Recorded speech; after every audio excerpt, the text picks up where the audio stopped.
Salam Yogi, c'est Mouna. Alors, nous allons voir ensemble une autre posture de yoga que nous allons essayer de comprendre un peu davantage. Ça va être la posture Sphinx Cobra, d'accord? J'insiste bien sur Sphinx Cobra car l'idée, ça serait de commencer par le Sphinx pour mieux arriver à un cobra correct. Le Sphinx va, quel que soit votre niveau, même si vous êtes avancé. Personnellement, je ne suis pas forcément très souple du dos, d'accord, en flexion arrière. Et donc forcément, à chaque fois qu'il y a des postures de flexion arrière comme celle du cobra ou du sphinx, on va toujours avoir tendance à penser je vais comprimer mon dos, mes vertèbres, mes lombaires et je vais écraser justement ces vertèbres. Et donc forcément, on a un peu peur et on se dit c'est pas possible. Certes, pour certains, ça peut être difficile. Encore une fois, tout dépend avec la manière avec laquelle vous rentrez dans la posture.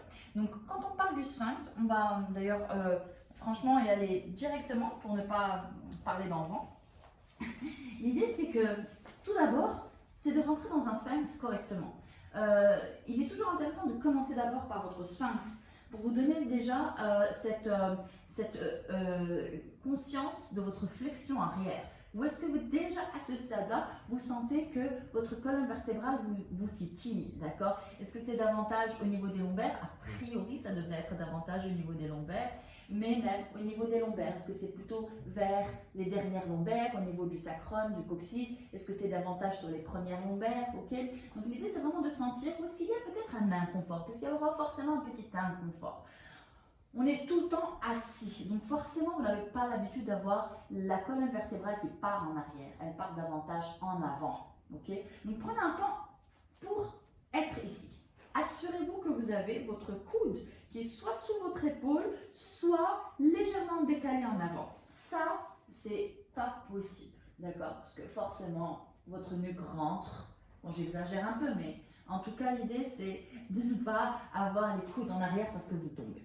Aussi, vous n'avez pas les bras écartés, d'accord? C'est vraiment chercher cet alignement. Ouvrez grand vos mains, les doigts sont en contact maximum avec le tapis. Donc, à un moment donné ici, ce qu'on pense qu'on doit toujours faire, c'est de rester toujours dans cette posture de manière passive.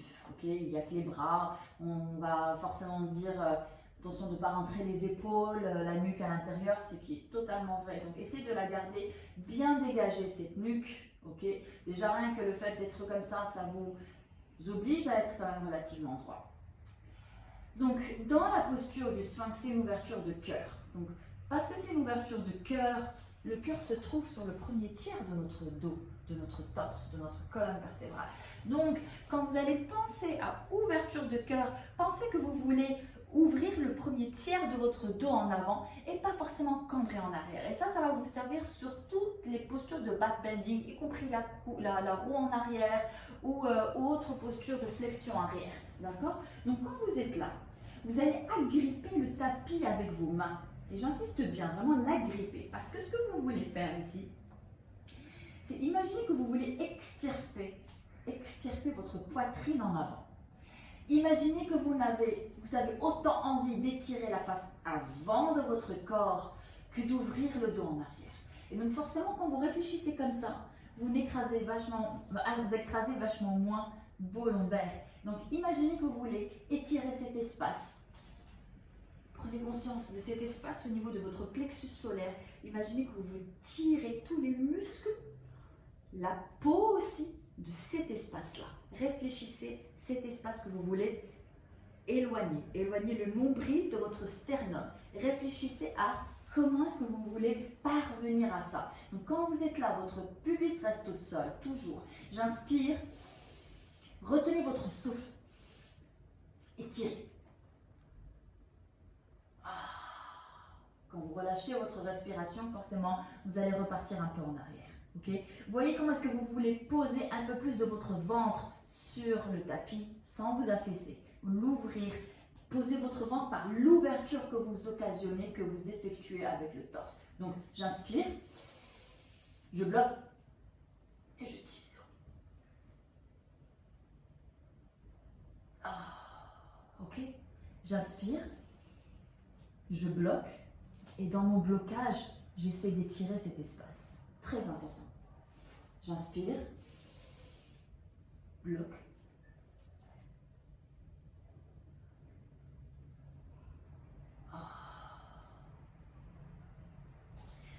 On va passer au cobra. Le cobra classique. Les mains sont de part et d'autre de vos épaules. Cette fois, on ferme les mains. Les mains sont comme des petites coupelles de part et d'autre. Les coudes sont vers votre torse. Commencez par regarder devant vous. Le dos est fort. Vos pieds sont collés, vos quadriceps sont collés, limite en étirant justement les jambes, en ramenant les quadriceps forts sur le sol, vous en décollez carrément vos genoux du sol. Donc limite, ce que vous sentez en contact avec le sol, ce sont vos quadriceps et vos pieds, pas vos genoux. Mains de part et d'autre de vos épaules. J'inspire, je pousse avec mes mains, mais surtout avec mon dos aussi. Même principe, j'extire, j'inspire, je bloque.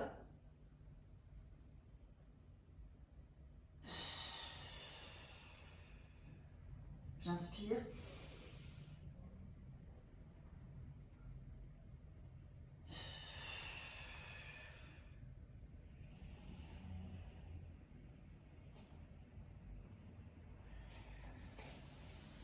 La posture du cobra, sphinx, sont des postures qui demandent énormément d'écoute parce qu'elles peuvent paraître assez difficiles, mais souvent c'est juste la respiration qui vient vous accompagner. À chaque fois que vous travaillez votre colonne vertébrale est reliée à votre cage thoracique aussi, d'accord? Donc accompagnez toujours votre mouvement de colonne vertébrale quand c'est en ouverture de cœur, comme je viens de le faire, par un inspire.